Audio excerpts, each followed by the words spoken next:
Les terres labourées ont depuis longtemps fait partie du paysage français. Pourtant, le labourage en tant que tel ne serait pas forcément la meilleure solution pour le respect et la fertilisation des sols. En fait, c'est comme si on mettait la tête en bas. On va mettre les structures du fond au soleil et tous les animaux qui étaient au fond n'aiment pas le soleil, donc vont brûler. En plus, vous allez mettre la matière organique en dessous. Et comme la matière organique a besoin d'air, d'oxygène pour être détruite, pour faire du compost, elle va devenir du déglais, ça va pourrir. Et donc, à ce moment-là, vous allez faire des fermentations au niveau du sol. On leur met la tête en bas. À la place du labour, Lydia Bourguignon préconise le semi-direct. Le semi-direct, c'est tout de suite après la moisson. Quand il a moissonné, il faut qu'il moissonne ses épis. Et en fait, il va, avec un appareil spécial, un semoir à disque, il va semer directement une plante de couverture, qui peut être un trèfle, qui peut être une autre, en contradiction avec la plante qu'il va cultiver. Elle va pousser, elle va bénéficier de l'humidité du sol et elle va couvrir le sol. Elle va protéger tout le sol pendant l'été, à l'ombre, donc les micro-organismes, la matière organique va pouvoir se refaire.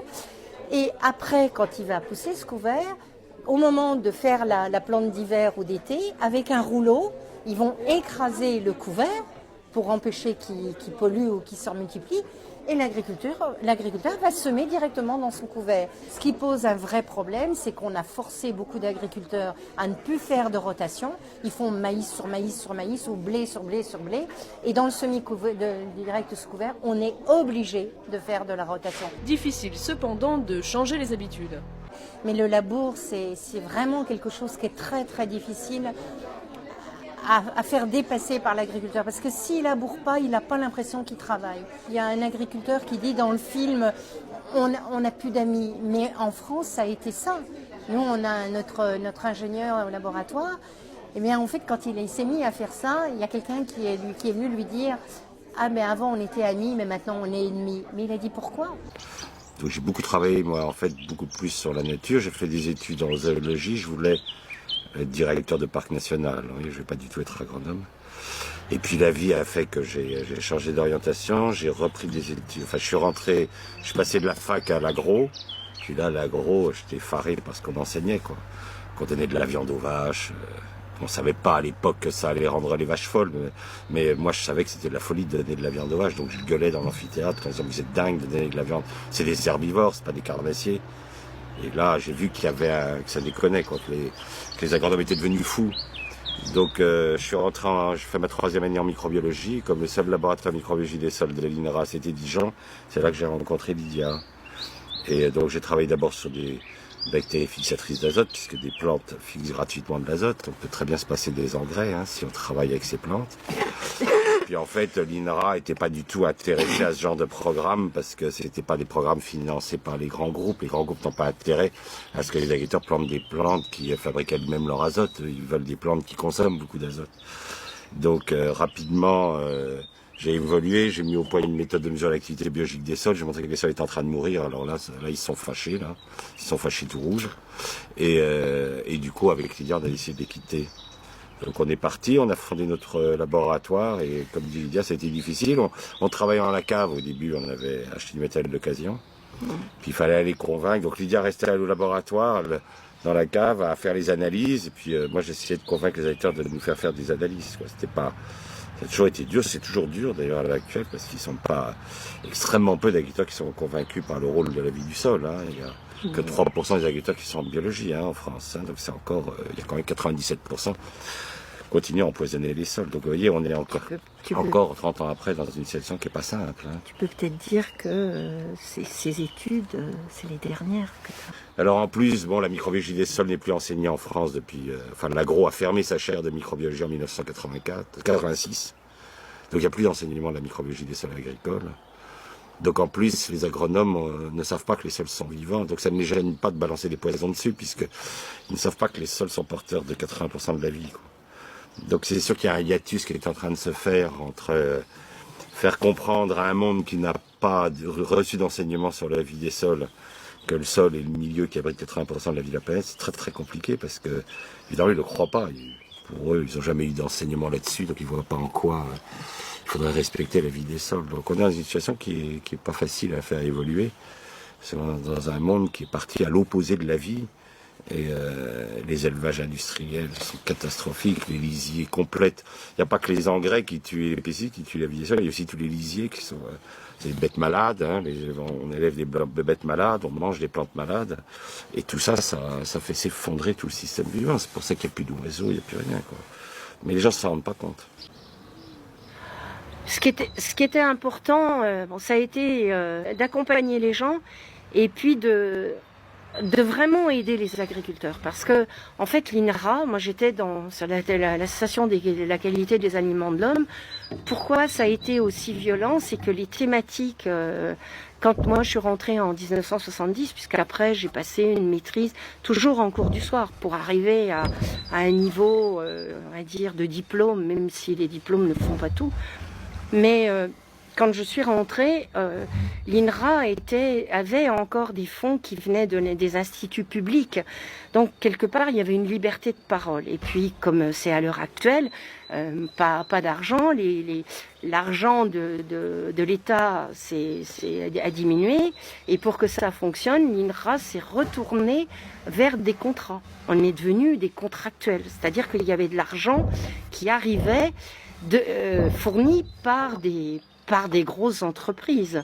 Danone, C'est Noble, Unilever, j'en passe. Nous, on avait des contrats, puisque je travaillais sur la qualité des huiles, les problèmes des huiles, on travaillait beaucoup avec Unilever, Astra. Donc cet argent arrivait.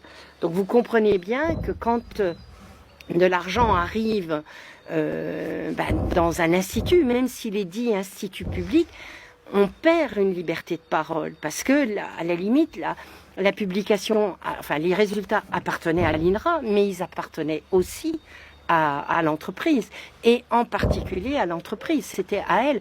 Soit elle les divulguait, soit elle changeait son produit si ça n'allait pas, mais en général, il fallait l'accord. Et moi, on a travaillé, enfin pas moi, l'équipe, parce que l'ensemble de l'unité où j'étais travaillait sur les problèmes de l'huile de colza, et dans les années 75, enfin fin 70 et début 80, il y a eu un véritable problème au niveau de l'huile de colza, mais sans laisser la liberté de parole aux scientifiques ou aux ingénieurs.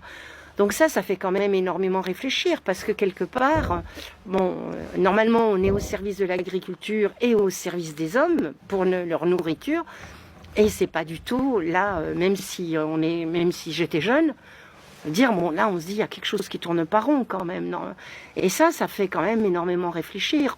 Donc là ça a été vraiment, je pense, l'accélérateur pour dire non, on peut pas rester, on n'a pas de liberté. Et je pense qu'on n'était pas avec le temps, même si c'est très très dur, parce que quand vous êtes fonctionnaires tous les deux, vous avez un salaire qui tombe tous les deux, et que pratiquement du jour au lendemain on décide de partir, je peux vous assurer que c'est quand même pas facile. On avait nos 2 enfants, faut faire le grand pas, mais je pense qu'on n'aurait jamais pu tenir parce qu'on est trop libre, et que en fait on a du mal sur le mensonge, et c'est pour ça que d'ailleurs nous avons des problèmes, parce que les gens disent quoi qu'il arrive, vous direz toujours ce que vous pensez. Ça nous fait pas que des amis. Quelque part, c'est cette liberté, et c'est ça. Être libre, mais c'est très dur pour être libre à notre époque. C'est un coût, c'est un risque. Oui, c'est un risque, c'est un coût, c'est prendre des coups, parce que vous marchez à contre... Moi, j'ai toujours dit qu'on a ramé depuis des années, et même quand on était à l'INRA, à contre-courant. C'est qu'on est toujours contre... Les gens ont l'impression qu'on est contre, parce qu'on est sur une vision... quelque part, le mensonge ou être dans le déni, c'est peut-être pas de façon intérieure, mais dans sa vie, c'est plus confortable. Ne pas voir, ne pas accepter. Oui, ça va pas bien, mais en fait, ça va s'arranger. Quelque part, on se met dans une position beaucoup plus confortable. Il est donc extrêmement facile de détruire les sols et de les faire disparaître. Alors, quel était le travail de l'humanité quand l'humanité a décidé de cultiver les sols? Eh bien, nous avons dégradé en 6000 ans 2 milliards d'hectares de terres agricoles. C'est que lorsque nous avons commencé l'agriculture, les déserts couvraient 11% de la planète, ils en recouvrent maintenant 32%. sur ces 2 milliards d'hectares de désert que nous avons créés, il y en a 1 milliard qui a été créé juste au XXe siècle. C'est-à-dire qu'en un siècle, nous avons détruit autant de terres que 6000 ans d'agriculture qui nous ont précédés. Alors, quelle est la situation actuelle pour l'humanité? Nous cultivons 1,5 milliard d'hectares de sol. Nous sommes 6,8 milliards d'habitants, c'est-à-dire nous avons 6,9 milliards. Donc, vous voyez, mon chiffre est déjà un peu vieux, donc nous sommes à moins de 2200 mètres carrés par habitant. Nous détruisons en ce moment la planète à la vitesse, les sols agricoles à la vitesse de 10 millions d'hectares par an, et nous bétonnons 5 millions d'hectares chaque année. Pour vous donner une idée, un pays comme la France bétonne un département français tous les 7 ans. Tous les 7 ans, il y a un département français qui disparaît sous le béton. D'accord? Donc nous avons... Alors comment on fait? Parce qu'on perd quand même 15 millions d'hectares de terres cultivées. Comment on fait pour s'en sortir? Nous déforestons 15 millions d'hectares chaque année, essentiellement dans les terres tropicales. C'est les forêts les plus importantes de la planète, celles qui évitent la différence trop grande de température entre l'équateur et les pôles. C'est pour ça que nous avons des ouragans. C'est que je travaille par exemple en ce moment sur le front pionnier amazonien. Je travaille sur la région de Lucas de Verde. En 1992, quand nous avons commencé à travailler, il y avait encore la forêt qui était tout près. On avait une pluviométrie de 2 mètres d'eau par an. Maintenant, nous sommes à moins de 1000 mm. C'est-à-dire que nous avons divisé par 2 la pluviométrie, vous voyez, en à peu près 18 ans, pour vous donner une idée. Et la température, elle est passée de 22 degrés dans la forêt à plus de 45 degrés dehors. Et nous sommes en train de créer des ouragans parce que la planète se réchauffe au niveau de l'équateur et les pôles continuent à être frais. Enfin, ils se réchauffent aussi, mais pas à la vitesse où se réchauffe l'équateur. Donc, nous avons donc à l'heure actuelle une surface agricole qui est stable. Nous détruisons 15 millions d'hectares, nous déforestons 15 millions d'hectares pour récupérer ce que nous avons perdu, et la population, elle augmente de 70 millions d'habitants par an. Donc la situation devient intéressante. Qu'est-ce qui se passe à l'heure actuelle? Nous perdons, parce qu'il y a un phénomène auquel personne ne fait attention, c'est que depuis 1984, la production agricole mondiale, céréales, stagne. Nous sommes aux alentours de 2 milliards de tonnes de céréales produites sur la planète depuis 1984.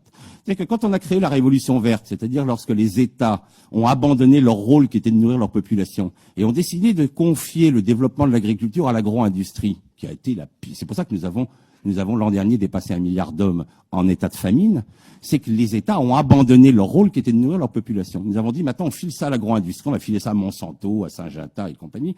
Qu'est-ce qu'ils ont fait, eux? Ils n'ont pas cherché à nourrir l'humanité, ils ont cherché à faire du bénéfice. Ce qui n'a strictement rien à voir. Donc, qu'est-ce qu'on a fait? On a créé ce qu'on appelait la révolution verte. Les hommes auraient dû se méfier, les révolutions sont toujours sanglantes. Donc, une révolution ne peut pas être verte, elle est obligatoirement sanglante.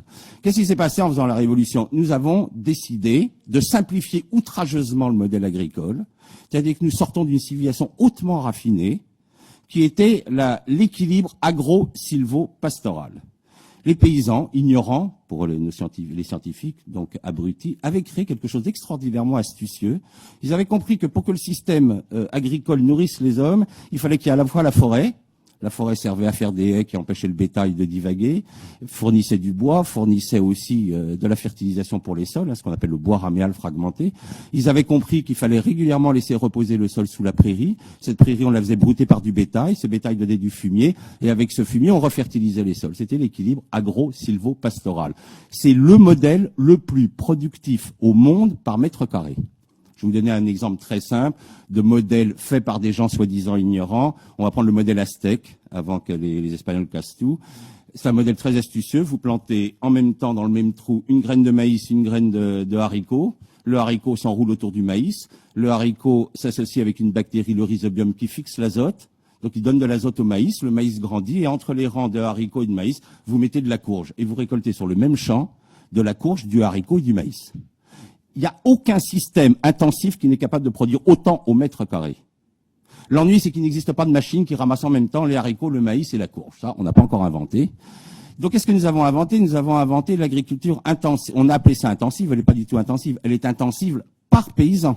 Elle n'est pas intensive au mètre carré. C'est-à-dire que, à l'heure actuelle, avec la monoculture, c'est-à-dire un agriculteur qui va faire que du blé, il va être capable, à l'heure actuelle, un agriculteur en Amérique du Nord sur un gros domaine peut cultiver tout seul 500 hectares. Mais si vous ramenez à sa production agricole, elle est nulle par rapport à ce que faisait le paysan aztèque. Ou ce que faisait par exemple le balinet, un balinet qui fait 2 récoltes de riz par an, qui coupe les haies d'acacia, fixateur d'azote, qui met sur le sol après la récolte de riz, fait passer les canards qui ramassent les grains de riz, qui font de la merde et qui font de l'engrais, il fait 120 quintaux de riz, 0 engrais. 120 quintaux de riz, 0 engrais. Alors, on a décidé d'avancer l'évolution verte. C'est-à-dire qu'on dit, ce modèle-là, c'est beaucoup trop compliqué. Nous allons retourner à l'époque du néolithique. C'est-à-dire on va reculer l'agriculture de 6000 ans. On va retourner à l'époque où il y avait des chasseurs d'un côté, il y avait des éleveurs de l'autre. Alors on a mis tous les cochons en Bretagne, on a mis tous les blés en Beauce. Alors d'ailleurs, ils se sont posés des problèmes parce que comme le taux de matière organique s'effondrait en Beauce, ils se sont dit on va peut-être faire des merdoducs qui emmèneraient la merde de cochon de Bretagne jusqu'en truc. Ils se sont rendus compte que ça coûtait quand même un peu cher. Donc maintenant, on fabrique des usines qui brûlent la merde de cochon pour pas polluer la Bretagne. Vous voyez, c'est très intéressant comme modèle. Donc on a reculé l'agriculture de 6000 ans et on a fait une énorme bêtise auquel tous ces agro-industries qui ne pensaient que business n'ont pas compris. Ils ont violé les lois biologiques du sol et ils ont balancé des engrais chimiques dans les sols. Qu'est-ce qui se passe quand vous mettez des engrais chimiques, en particulier de l'azote? Vous allez provoquer une réaction qui est à l'opposé du système biologique. C'est-à-dire qu'au lieu que ce soit les champignons qui fabriquent de l'humus, vous allez multiplier les bactéries qui, elles, minéralisent l'humus et dégagent du gaz carbonique. Or, il se trouve que les champignons se multiplient 20 fois plus lentement que les bactéries. Et comment ils s'en sortent, les champignons? Comment ils font pour fabriquer de l'humus? Eh bien, ils vont être les seuls et uniques organismes à prendre la lignine qui vient des arbres. C'est pour ça que les anciens avaient créé l'équilibre agro-sylvo-pastoral. Ils sont les seuls organismes à attaquer la lignine. Et pour pouvoir faire ça, il faut qu'il y ait très peu d'azote. Parce que s'il y a de l'azote, c'est les bactéries qui prennent le dessus. Et lorsque vous mettez de l'engrais sur un sol, vous faites disparaître la matière organique sous forme de gaz carbonique. Dans un pays comme la France, nous sommes passés entre 1950 et maintenant de 4% de matière organique à 1,3%. Vous imaginez le dégagement de gaz carbonique que ça représente. L'agriculture intensive, la révolution verte, représente 40% du dégagement de gaz carbonique sur la planète. Et qu'est-ce qui se passe quand il n'y a plus de matière organique dans un pays comme la France? La faune, qui se nourrit de la matière organique, elle peut plus se nourrir, donc elle meurt. Nous avons perdu 90% de nos animaux. Qu'est-ce que ça veut dire quand les animaux s'en vont? Plus de remontée biologique des éléments en surface. Ça veut dire que l'azote part dans les nappes phréatiques, le phosphore part dans la nappe, part dans la mer, la magnésie, etc.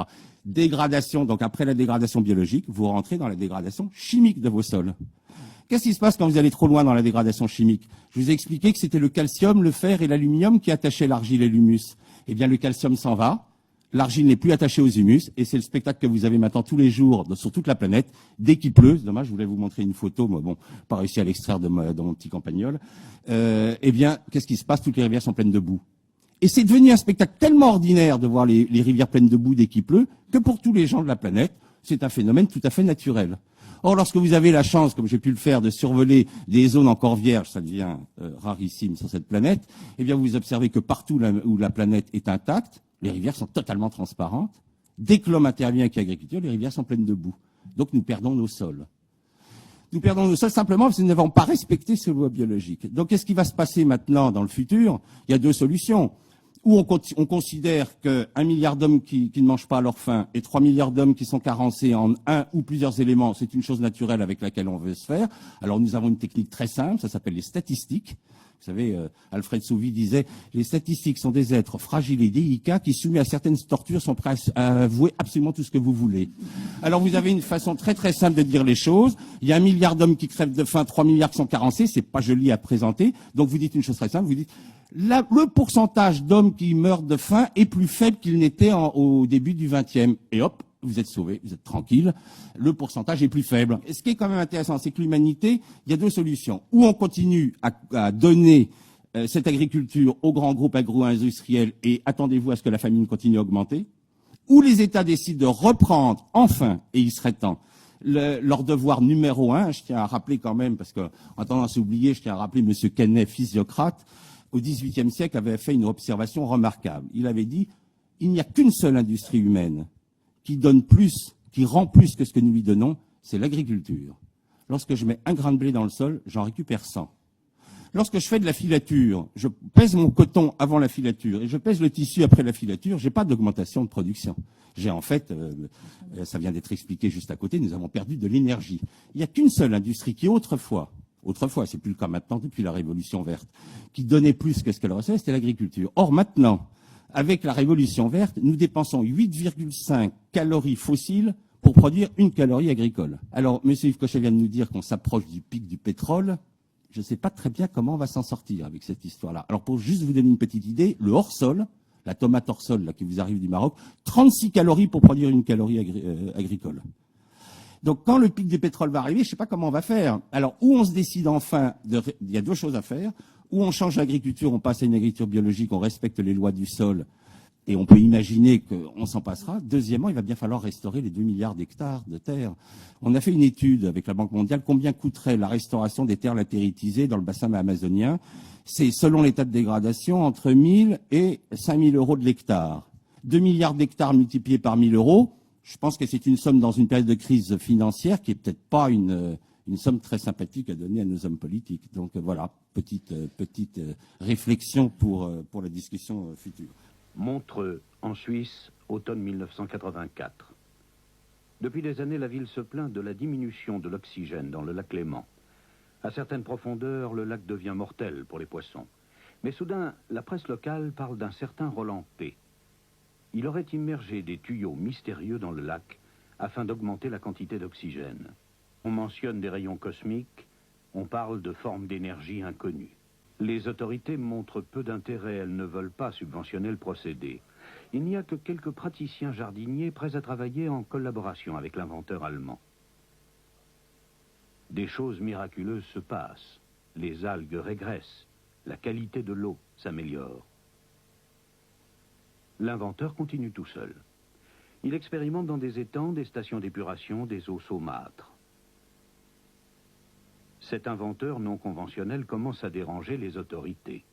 La dispute s'envenime et les Suisses arrêtent sur le champ Roland P. et lui retirent sa carte de séjour. La police le reconduit à la frontière. Après son expulsion à RFA, on n'entend plus parler de Roland P. Il semble avoir disparu. 8 ans plus tard, paraît dans une petite revue agricole de la région de Münster un article sur le traitement du purin. Une fois de plus, il s'agit de tuyaux d'oxygène immergés. L'inventeur s'appelle Roland Plocher. On a retrouvé sa trace.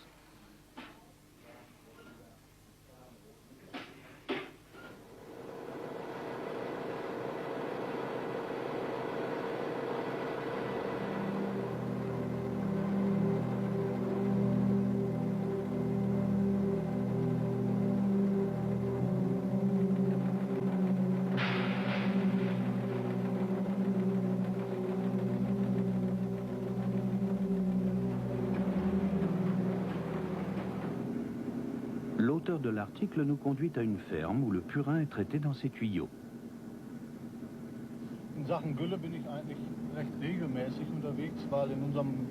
Je voyage régulièrement pour des histoires de purin,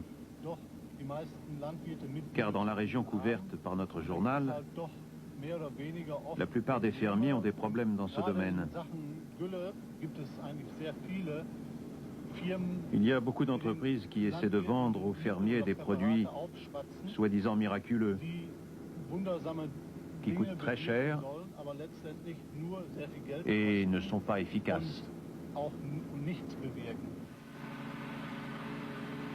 Le purin, un des gros problèmes de l'agriculture. Le purin est corrosif et est utilisé comme sous-produit pour les cultures. Pour le vrai fumage, on utilisera des produits chimiques. La haute teneur en ammoniac et l'odeur qui s'en dégage sont des conséquences immédiates. Mais grâce aux pluies, le nitrate contenu dans le purin pénètre dans la nappe phréatique, puis par l'eau potable s'infiltre dans notre alimentation.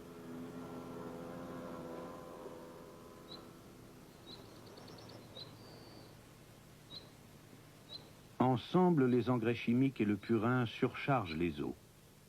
Les ruisseaux et les lacs se couvrent de végétation et meurent. C'est le tribut à payer pour les nouvelles techniques de l'agriculture.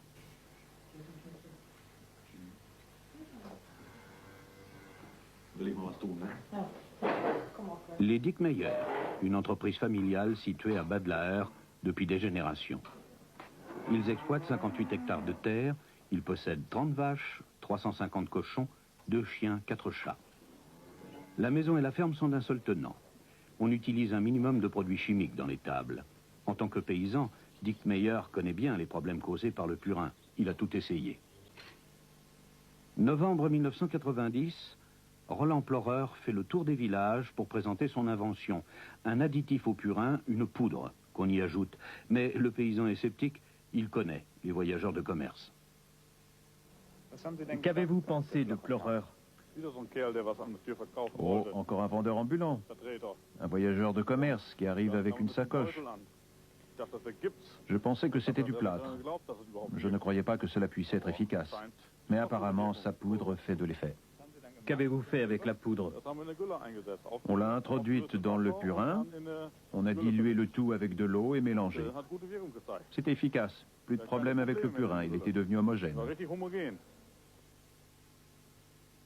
En dehors des additifs chimiques, il existe un bon nombre de procédés d'aération et de liquéfaction pour les fosses à purin. Des branches entières de l'industrie en vivent. Rien qu'en 1992, 36 millions de marks ont été alloués pour des recherches dans ce domaine. Le purin demeure un problème. Mais pour le paysan Dick Meyer, ceci ne semble pas être le cas. Qu'est-ce qui concrètement a changé du fait de l'utilisation de cette poudre? Le purin est bien plus homogène, il sent moins. Les voisins me demandent ce que j'ai fait avec mon purin. Il ne pue plus quand on le remue. Mais je ne le remue même plus. C'est cela le plus pratique. On n'a plus besoin de le remuer et on gagne du temps.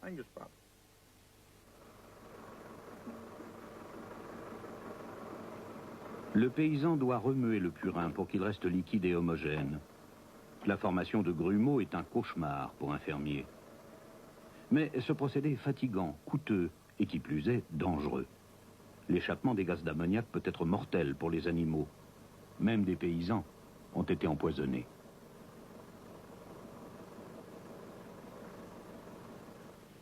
Qu'est-ce qui se passe avec le purin? Comment se fait-il qu'il change tant? Il semblerait que cette poudre ait été traitée à l'oxygène. Cela ne veut rien dire pour moi. Je ne sais pas si c'est de la chimie. Ploreur vous a expliqué ce qu'il a fait? L'horreur ne m'a rien dit. Le paysan Dick Meyer nous parle d'un lac près du village. Il semblerait que Ploreur en a éliminé les algues grâce à son procédé, point de départ du projet Purin. Il nous y conduit. Le lac Glocken, à Bad Laer. En raison d'un excès d'engrais et de la trop grande salinité de l'eau, la surface du lac se remplit d'algues pendant l'été. Depuis les années 70, la municipalité essaie par tous les moyens de se débarrasser de cette calamité. Octobre 1988. Roland Ploreur immerge 8 paires de tuyaux dans le lac. Ils devront y répandre oxygène et minéraux. La municipalité reste sceptique mais laisse faire, car Ploreur travaille bénévolement, ne se faisant payer qu'en cas de succès. L'élimination de la couche d'algues par bateau tondeuse, spécialement conçue à cet effet, revient cher à la municipalité. On lui préfère d'autres solutions. Le lac aujourd'hui. Les couches d'algues sur lesquelles les canards se promenaient appartiennent au passé. Le fonctionnaire municipal. Est-ce que M. Ploreur a expliqué comment ça fonctionne? Il a essayé, mais j'avoue que je ne l'ai pas vraiment compris. Ce n'est pas grave. Ce qui compte, c'est le résultat. Et il faut reconnaître que le lac est propre, même avec la chaleur de cet été. Quand on pense aux dernières années, on aurait certainement eu un travail énorme pour garder cet étang propre.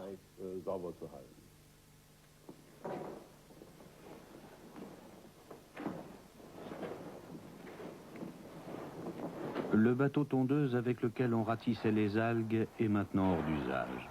Économie réalisée chaque année de 20 000 à 30 000 marks. Les résultats sont probants pour la municipalité. À Bad Laer, on a entendu parler de projets en Bavière. La poursuite continue vers le sud. Dans le site naturel classé de la forêt bavaroise se trouve un lac idyllique, le lac Kleiner Harbour. Mais il est mort depuis plus de 20 ans. Pollution, pluies acides, toujours la même chanson. Ici aussi, Ploreur nous avait précédés.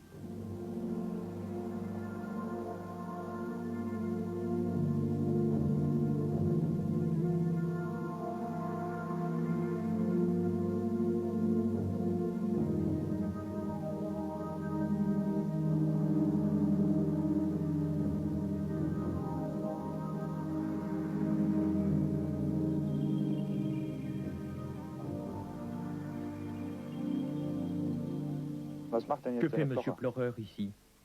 Je ne le sais pas exactement. Il ne donne pas tous les détails. Il jette des tuyaux dans le lac pour que le pH augmente et qu'on puisse remettre des poissons.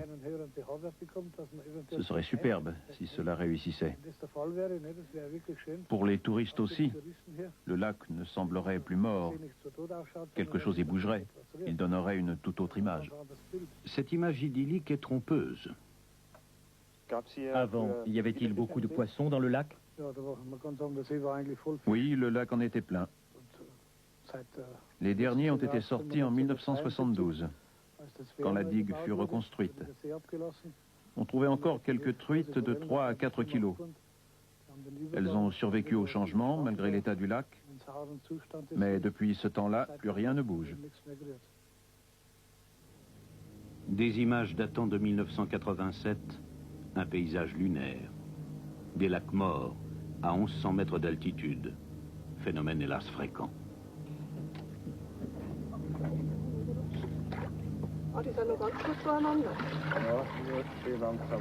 L'université de Munich procède à des expériences sur des poissons. On introduisait des truites dans le lac pour voir si elles pouvaient survivre dans ces eaux acides. Leurs branchies furent vite empoisonnées. Les toxiques les faisaient souffrir, leur respiration se modifiait. Les premières moururent au bout de 2 heures, les dernières après 9 heures. Ce jour-là, cette tragédie fut mise en scène au nom de la science. Elle se répète tous les jours dans d'innombrables lacs et ruisseaux.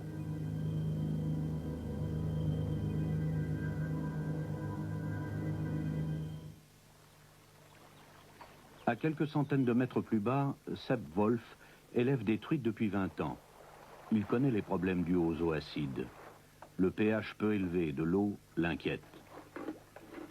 Une fois de plus, Ploreur était passé par là et semble avoir trouvé une solution.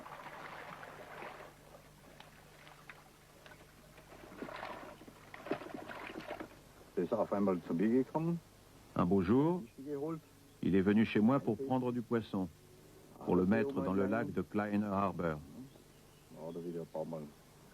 Il est revenu en prendre plusieurs fois. Je lui ai demandé s'il y avait à nouveau du poisson dans le lac. Oui, il y en avait. Et il a parlé de tuyaux. Je lui ai dit que j'avais eu des problèmes avec les poissons et qu'il devrait essayer chez moi aussi. On l'a fait et après quelques jours, tout allait bien.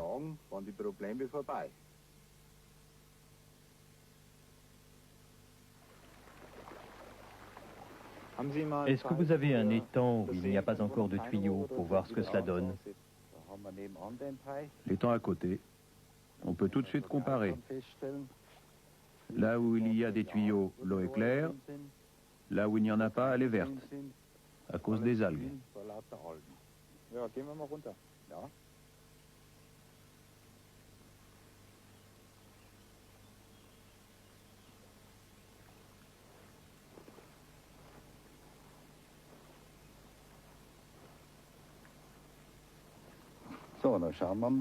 Regardons là-dedans. Enlevons cette masse verte de l'étang où il n'y a pas de tuyaux. Vous voyez ce que cela donne. Et ces algues sont un problème pour les éleveurs de poissons? Oui, car elles consomment l'oxygène et l'eau croupie. Et la qualité des poissons s'en ressent. Ils prennent un goût de pourriture. Et là où il y a des tuyaux, je n'ai plus de problème.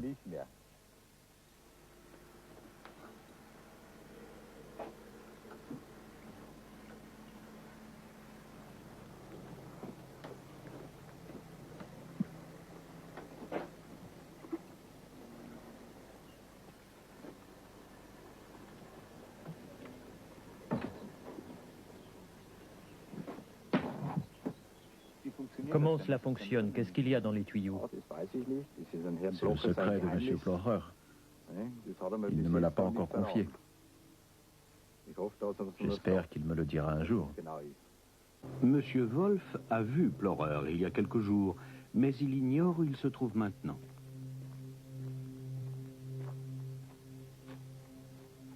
Nous continuons notre poursuite de l'inventeur invisible. Et nous avons de la chance.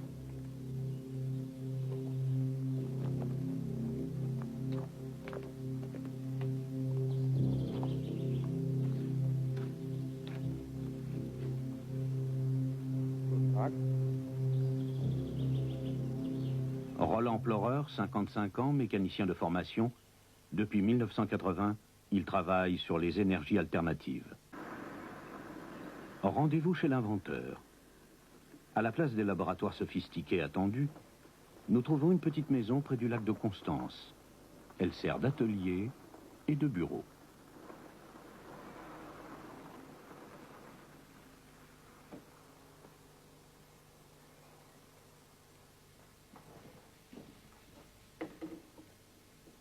Les tuyaux sont montés à la main, mais ils ne servent que de gaine. On y introduira des lamelles, des matériaux conducteurs qui activeront les tuyaux.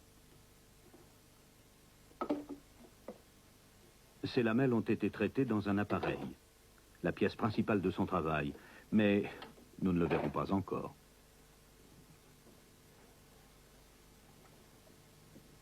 Il y a plus de 12 ans que Ploreur approfondit les théories et les modèles des énergies alternatives. Et il commença ses expériences en développant son appareil par des essais pratiques. Il est toujours mécanicien.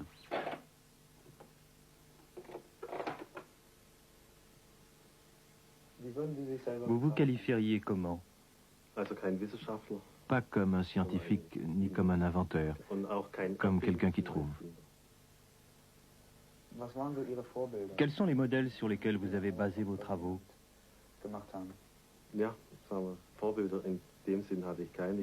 Je ne dispose pas de vrais modèles dans ce sens. Certains marginaux travaillent dans ce domaine, comme Tesla, ou Schauberger, ou Wilhelm Reich. Je me suis dit, si ces gens-là écrivent des choses pareilles, cela m'intéresse de les vérifier. Puis j'ai continué à ma façon. C'est ainsi qu'on trouve. Vous travaillez avec quel genre d'énergie? C'est un problème énorme. On pourrait dire l'énergie de milliers de genres. Mais simplifions. Nous sommes dans un espace ou dans un champ d'énergie. Et ce champ d'énergie s'épaissit, comme un rayon laser. Et avec cette énergie, on transmet des phénomènes de régulation sur des matières porteuses. Les lamelles devront se diriger afin de produire des effets. De prime abord, ceci demeure incompréhensible pour nous. Que faites-vous maintenant? On introduit l'indicateur d'information dans le tuyau et on l'immobilise avec du coton.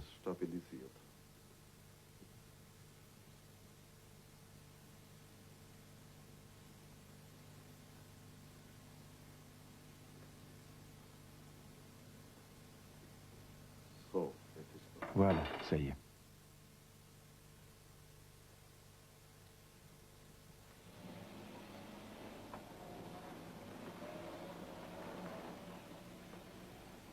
Ploreur retourne au lac Kleiner Harbor.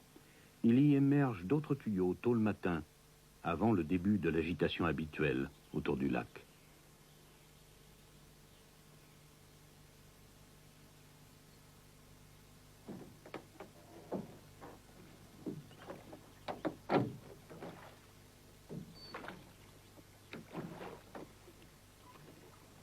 Les analyses de l'eau du lac révèlent une qualité encore mauvaise.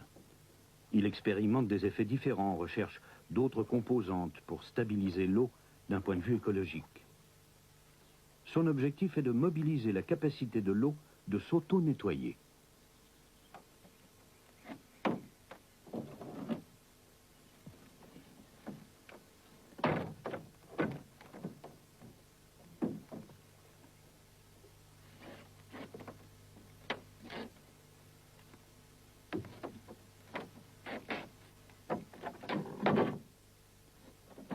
Il a toujours été seul dans son travail.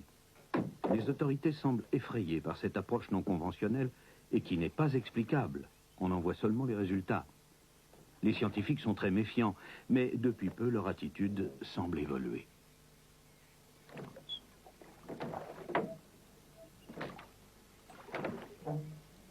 Pourtant, on n'en est pas là. Plorer ignore encore à cette époque que ses activités dans le lac semblent suspectes aux autorités. On dirait qu'elles cherchent un moyen d'entraver son action. Pour le moment, elle lui inflige une amende. Pour avoir dérangé une eau morte.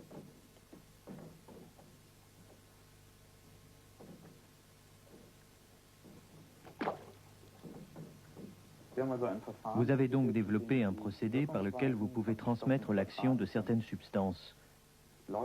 Ne vous trouvez-vous pas confronté à la science traditionnelle? Bien sûr, mais je ne cherche pas des preuves pour la science classique. Ce qui m'importe, c'est de trouver des débuts de solutions pour notre espace vital, pour l'environnement, pour qu'on puisse résoudre certains problèmes.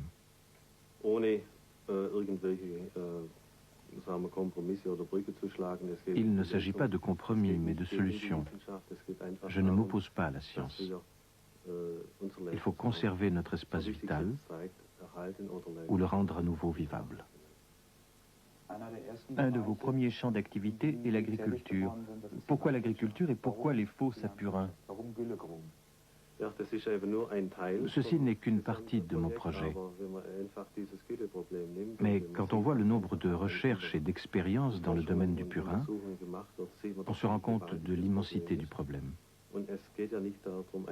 Il ne s'agit pas seulement de trouver des symptômes, il faut traiter les causes.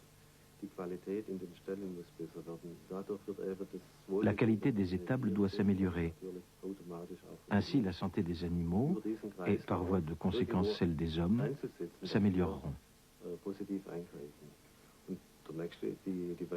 Il faut intervenir dans ce circuit de manière positive. Par exemple pour les nappes phréatiques, qui conditionnent notre eau potable.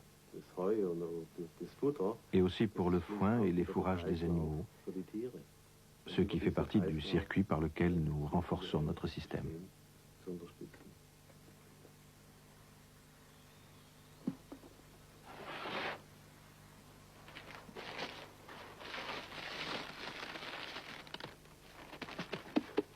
Farine minérale et farine d'algues, d'autres éléments d'information, comme ils les appellent. Plus tard, elles seront traitées. Tout a l'air si simple, trop simple. Mais bien que cela semble incroyable, les résultats pratiques apparaissent et trouvent une application pratique dans d'autres domaines.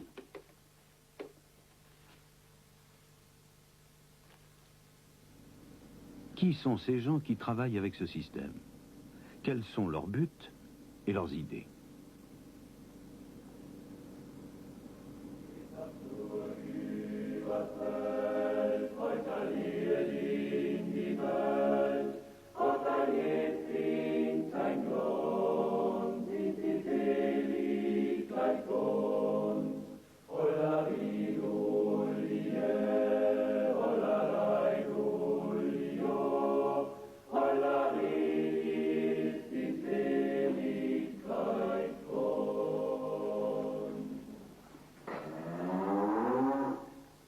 Karl Raab, paysan autrichien originaire de Carinthie.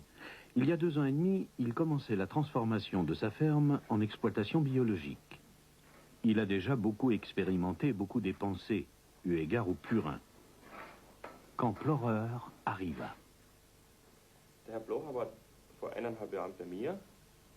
Monsieur Plorer était chez moi il y a 1 an et demi.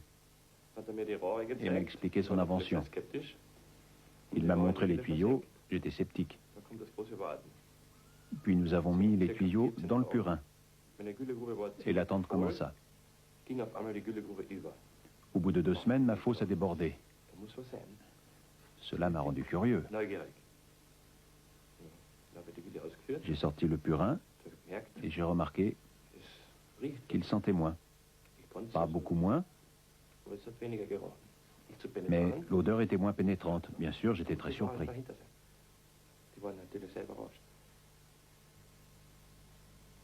Novembre 1989. Un autre voyage à travers les villages. Il y a peu, Rahab voulait bâtir lui-même une installation d'aération, tant les problèmes occasionnés par la fosse à purin étaient nombreux. Mais les choses se passèrent différemment. Avant, dans le purin, nous avions des plaques qui surnageaient. On aurait pu s'y tenir debout. Mais depuis que les tuyaux y sont, ces plaques se sont dissoutes. Le purin est devenu plus homogène. Je ne dois plus le remuer et il ne sent plus. Alors, qu'est-ce qui se passe dans le purin? Je ne le sais pas moi-même. L'horreur a une explication? Oui, il sait ce que c'est. Moi, je n'ai pas besoin d'explications scientifiques. Il faut que cela fonctionne. C'est le résultat qui compte.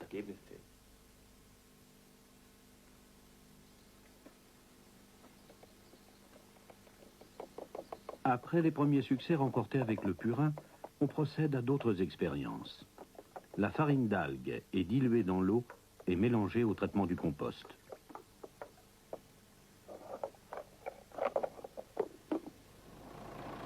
Selon Rahab, le compost est ainsi prêt quelques semaines plus tôt et l'engrais s'améliore.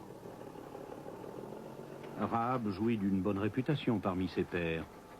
De plus en plus souvent, les voisins viennent observer ses travaux. Ils se moquent un peu de lui, mais finissent par copier ses idées.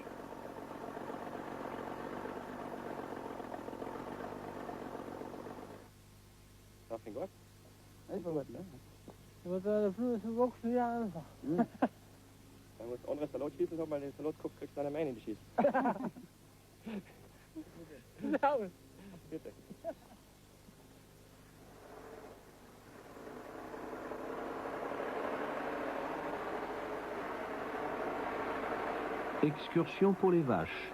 On les emmène à l'alpage d'été. Un effort que beaucoup de paysans ne font plus de nos jours. Depuis que Karl Rahab attache plus d'importance à un traitement approprié des animaux, depuis qu'il considère ces terres arables autrement qu'une surface utile, il voit sa propre formation de fermier avec d'autres yeux.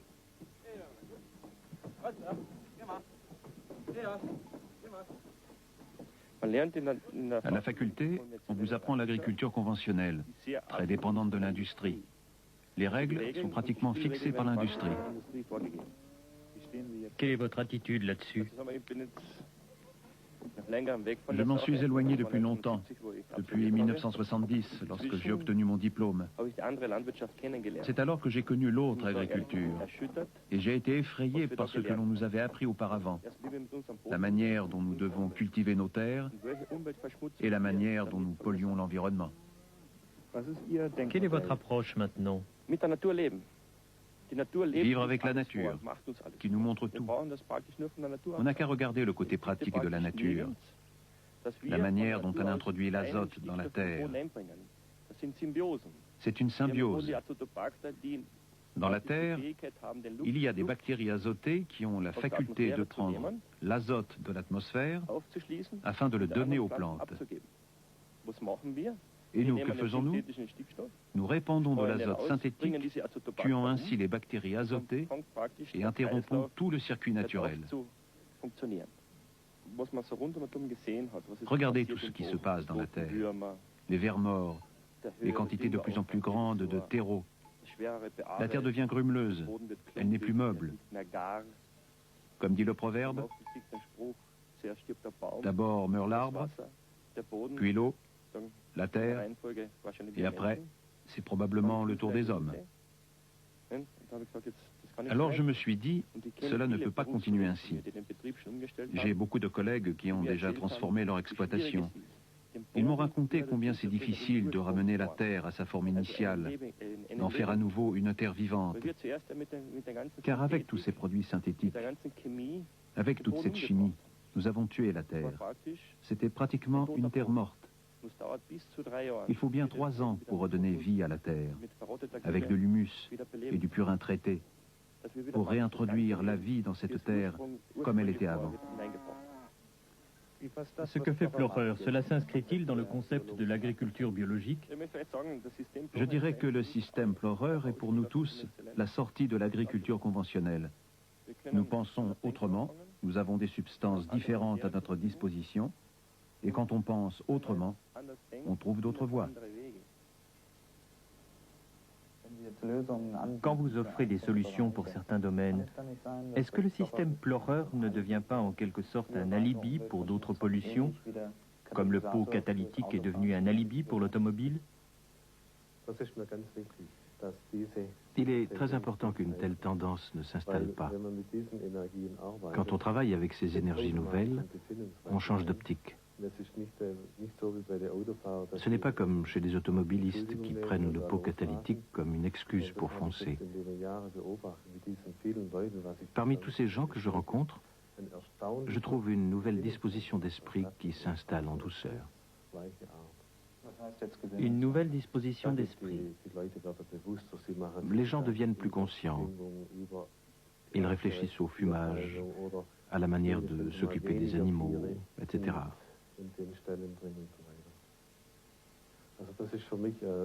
Pour moi, c'est un grand soulagement de voir cette évolution.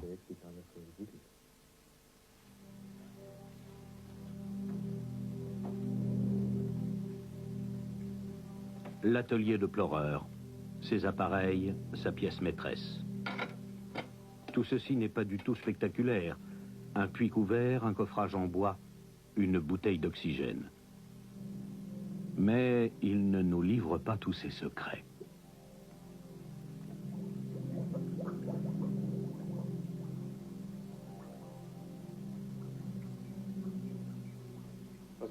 Et là, qu'est-ce que vous faites? J'ai conçu un appareil dans lequel l'énergie de l'atmosphère est condensée et amenée vers la source. Ensuite, l'information recueillie est transmise vers l'aluminium. Qu'y a-t-il dans cet appareil? Je ne peux pas vous le dire. Pour des raisons juridiques, l'information doit être encore protégée.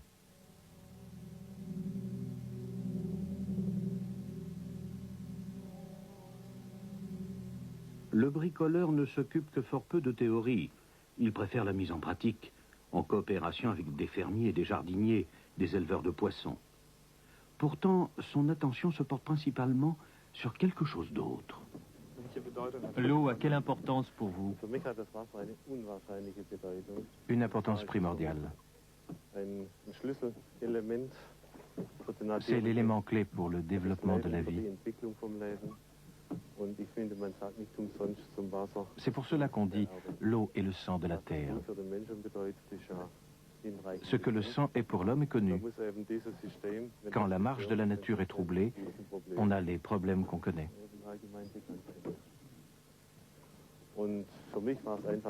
Pour moi, c'était essentiel d'attaquer et de résoudre ces problèmes. Je n'ai aucun soutien scientifique. Pour le purin, il n'y a pas d'effet placebo. C'est ça qui est bien.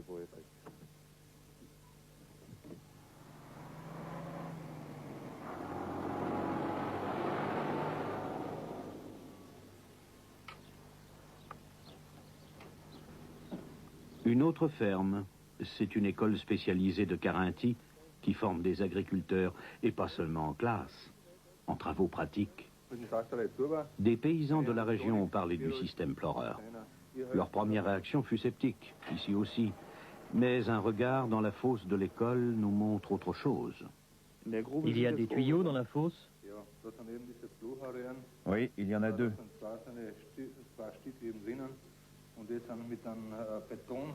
Ils sont lestés avec du béton pour qu'ils restent solidement ancrés au fond.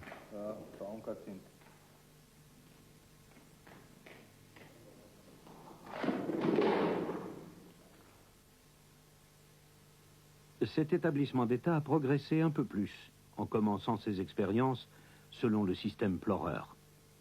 Le directeur Waldner. Bien sûr, ce n'est pas prouvé scientifiquement. Ce qui est certain, c'est que le purin est toujours fluide. Et ceci est un grand succès.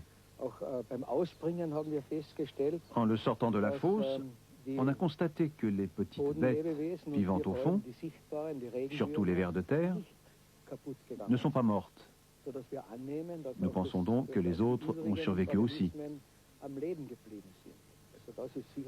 C'est de toute évidence un résultat auxquels nous n'avions pas cru auparavant.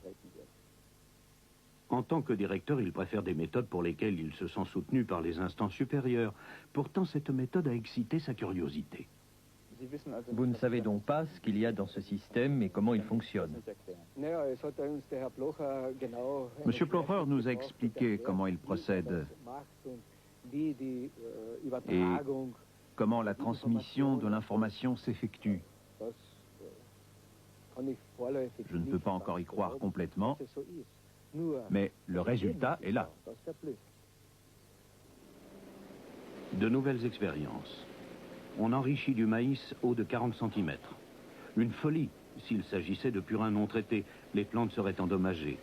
Mais là, il n'y a ni brûlure, ni corrosion. D'après les fermiers, le purin traité est mieux assimilé par les plantes et devient donc moins nocif pour les eaux souterraines. D'après vous, quel rôle joue la science dans tout ceci?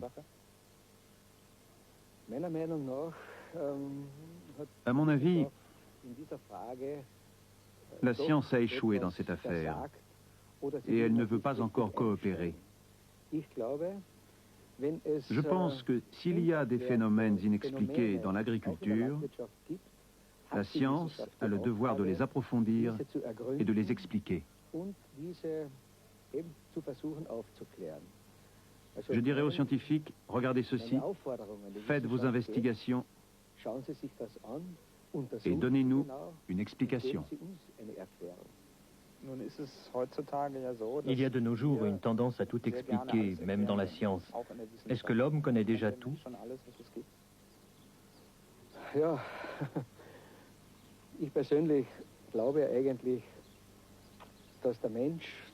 L'homme du XXIe siècle croit tout savoir.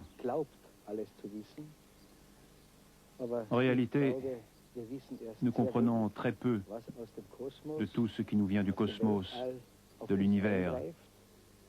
Et pourtant, nous sommes une partie de cet univers. À la ferme Goldbrunn, après des récoltes records, on envisage d'autres expériences avec le système Plorer. Réalisez-vous toutes les implications de votre invention? Au début, j'avais un problème personnel énorme, car je n'avais pas réalisé toutes les perspectives qui s'ouvraient. Puis je me suis limité à certains faits, à certaines démarches. La première est l'agriculture, le problème du purin, et de là, on arrive à l'eau, aux nappes phréatiques, à l'approvisionnement en eau potable. Ceci doit occasionner des tas de problèmes et de confrontations. Pour qui? Pour qui pensez-vous qu'il y ait des confrontations? Pas pour moi.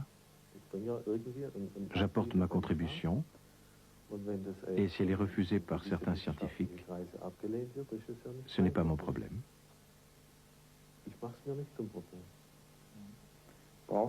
Avez-vous besoin d'une approbation scientifique de vos travaux? Pour moi, il est important d'avoir des preuves, scientifiques ou non. Et les preuves existent, surtout pour l'eau, avec les mesures de l'oxygène. Et là, on trouve des facteurs intéressants. Par exemple, plus la température est élevée, plus la teneur en oxygène l'est aussi. Bien sûr, ceci contredit tous les manuels. Mais pour lui, il y a d'autres choses à faire. Plorer est de nouveau sur les routes. Et les scientifiques sont sur ses traces. L'École fédérale de l'agriculture alpestre, Autriche, la Chambre d'agriculture à Münster, l'Institut de recherche en agriculture à Oldenburg, celui de Jena et beaucoup d'autres. Tous veulent entreprendre des expériences, veulent se familiariser avec les méthodes Plorer. Pourtant, Plorer poursuit son chemin par la pratique. Les demandes affluent de plusieurs pays. Le Danemark expérimente le purin enrichi. En Espagne, on obtient des résultats prometteurs et on appliquera le système sur une grande échelle. En Italie, on fait des expériences avec le purin et aux États-Unis, on traite des lacs avec le système Plorer. Le voilà parti pour les Pays-Bas, le pays où l'on risque d'étouffer dans le purin et où les eaux usagées et l'eau potable sont sévèrement touchées. le parcours de Plorer est loin d'être achevé.